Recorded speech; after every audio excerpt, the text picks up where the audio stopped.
એના પછી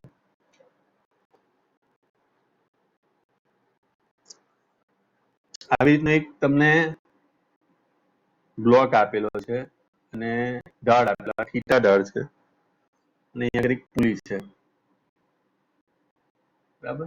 એક પૈડું છે એની પર આપણે વીંટાળેલું છે અને એક બ્લોક અહીંયા આગળ આપેલો, આનું દળ એમ છે.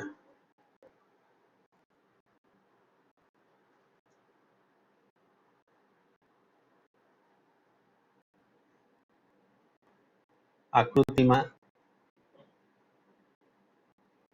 દર્શાવ્યા મુજબ થીટા ઢાળની ટોચ પર આર, કેપિટલ આર છે કે સ્મોલ આર? સ્મોલ આર છે.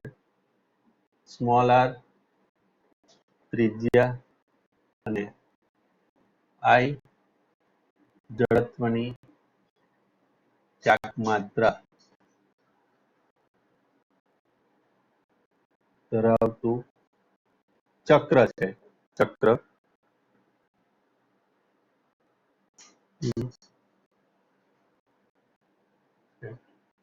બરાબર.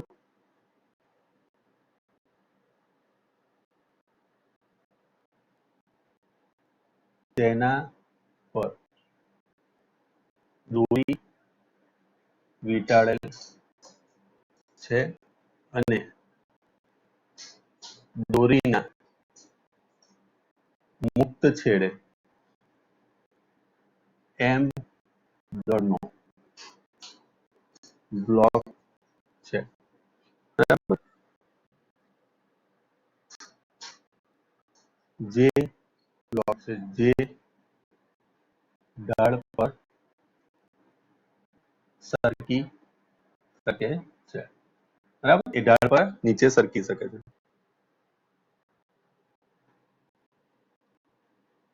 શરૂઆતમાં ઓમેગા જેટલી કોણીય ઝડપથી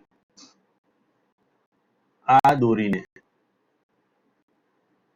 ચક્ર પર વીંટાળેલ છે તો મુક્ત કરતા આ બ્લોક કેટલા અંતરે સ્થિર થશે? અંતર આપણે શરૂઆતમાં શું કર્યું, એની પર દોરી વીંટાળેલી, માની લો કે અહીંયા આગળ આ રીતે દોરી વીંટાળેલી, પછી એને છોડે છે.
પછી કોણ રહ્યું?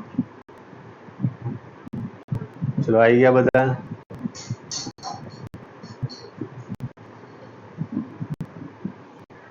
चलो હવે અહીંયા આગળ ધ્યાન આપી દો કે હવે શરૂઆતમાં એ શું કરેલું છે કે આની પર દોરી વીંટાળેલી છે, પછી આને મુક્ત કરવામાં આવે છે, અને મુક્ત કરીને આ કેટલી સુધી સરકી શકે, કેટલી જગ્યાએ જેને સ્થિર થશે એમ.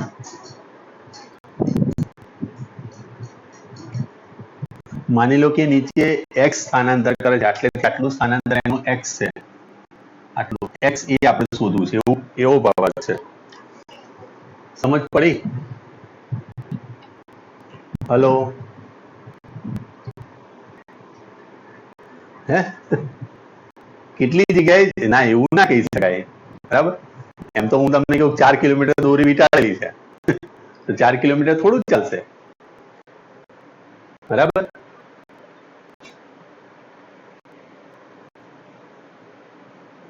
ના ભાઈ ના, એવી કઈ જગ્યાએ અટકશે એમ. ધારના છેડે આવી જાય તો એ તો અટકી જ જવાની છે ને, છેડા પર તો અટકી જશે ને. આ બે વચ્ચેનું કોઈ અંતર તમારે શોધવું. સમજ પડી?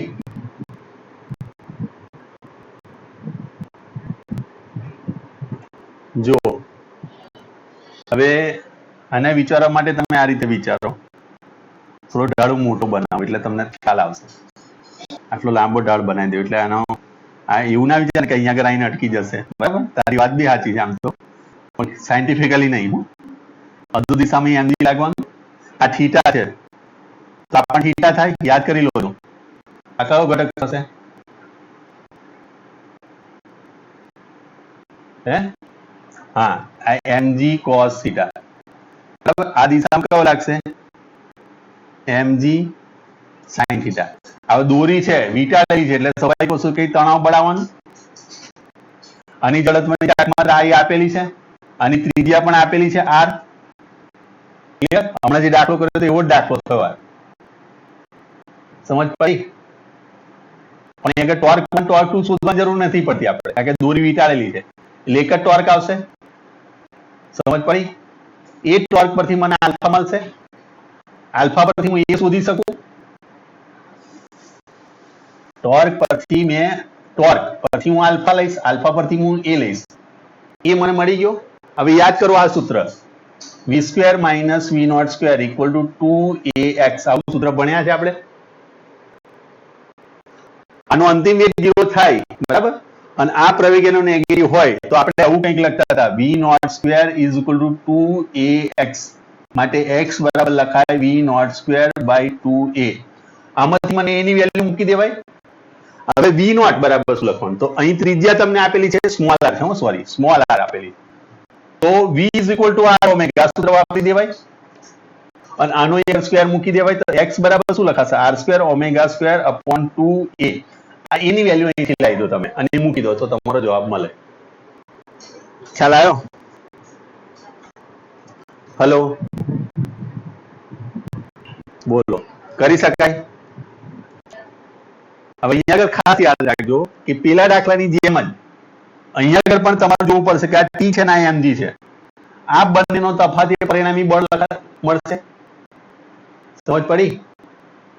એની અંદર ફરી પાછી t ની આના પરથી વેલ્યુ પુટ કરવાની, ટોર્કની વેલ્યુ પરથી. કરતા હોય તો કરો, નહીં તો પછી કહો મને, તો પછી હું તમને ગણાવું. બોલો, ટ્રાય કરો છો? હા ચલો ટ્રાય કરો. ચલો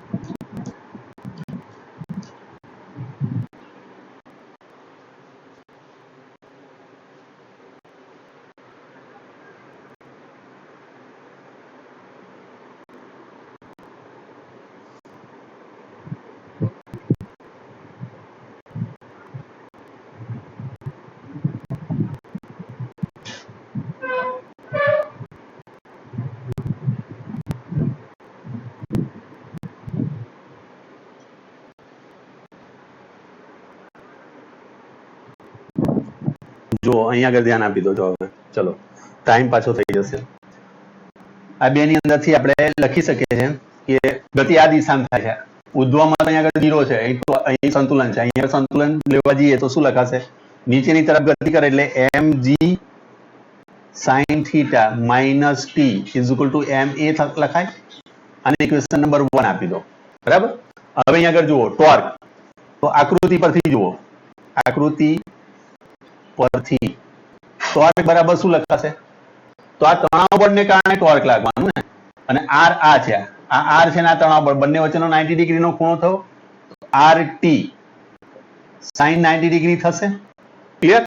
ચલો, અને આના બરાબર તમે લખશો i આલ્ફા, rt બરાબર લખશો તમે i આલ્ફા. ક્લિયર? અને આલ્ફા બરાબર શું થશે વેલ્યુ? તો ia upon r લખાશે. therefore t બરાબર ia upon r સ્ક્વેર થશે. આ નીચે લઈ ગયો હું, અને આ વેલ્યુ તમારે પુટ કરવાની. બોલો, આ જે મેં ચલાવ્યું એમાં કોઈ જગ્યાએ તમને તકલીફ? છોકરાઓ બધાને પૂછું છું, આ કઈ રીતે લાવ્યું મેં તમને અહીં બતાવ્યું. આમાં કોઈ જગ્યાએ સમજવામાં તકલીફ પડી હોય તો મને કહી દો. છે કોઈ ડાઉટ? પરિતા, જાનવી, ભૂમિ, તમને બધાને ખબર પડી ગઈ? ઓકે, ચલો. તો હવે અહીંયા આગળ તમે આની કિંમત મૂકી દો અને એને કરતા બનાવો તો અહીંયા આગળ શું થશે જુઓ. mg sin θ તો છે જ આપણી જોડે, માઇનસ તેની જગ્યાએ હું લખીશું ia upon r સ્ક્વેર. બરાબર. ચલો, બીજું કશું એની જોડે નતું. Is equal to ma. તો સ્વાભાવિક વસ્તુ કે આ પદને હું પેલી બાજુ લઈ જઉં એટલે mg sin θ is equal to ia upon r square plus ma લખાશે. બંનેમાંથી એક કોમન કાઢીશ એટલે i upon r square plus m થશે ઇઝ ઇક્વલ ટુ a. તો અહીંયા લખાશે i plus m r square by r square લખાય. લસા લઈ લીધો મેં, mg sin θ. બરાબર. therefore a બરાબર આપણી જોડે થશે mg r square sin θ upon i plus m r square. બોલો, કોઈ ડાઉટ આવે?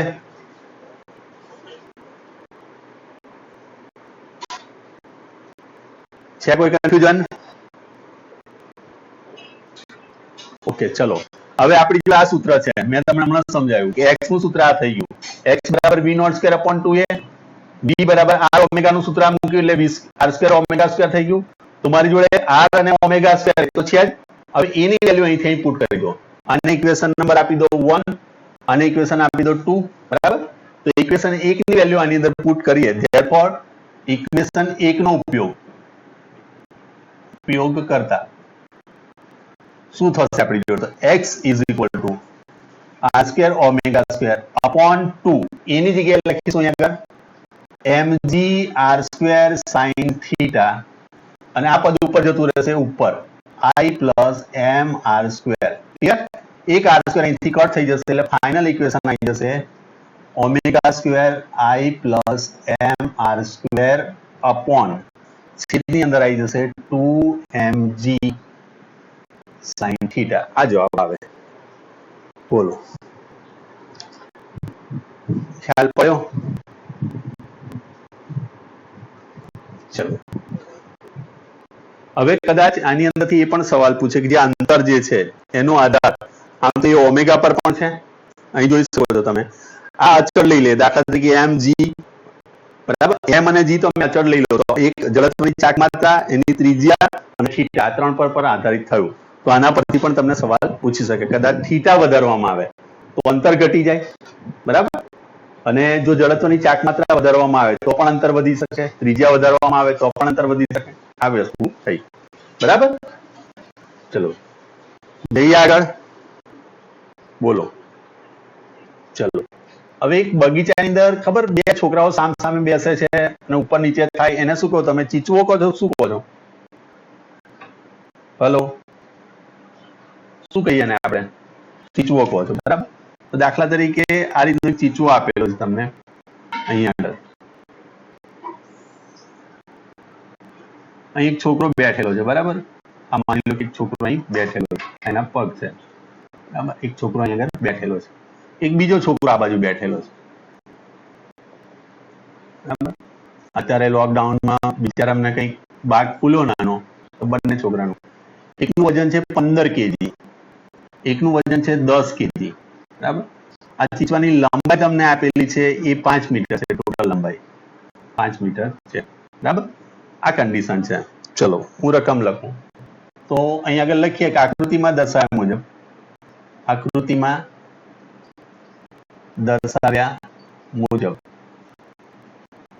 15 કેજી અને 10 કેજી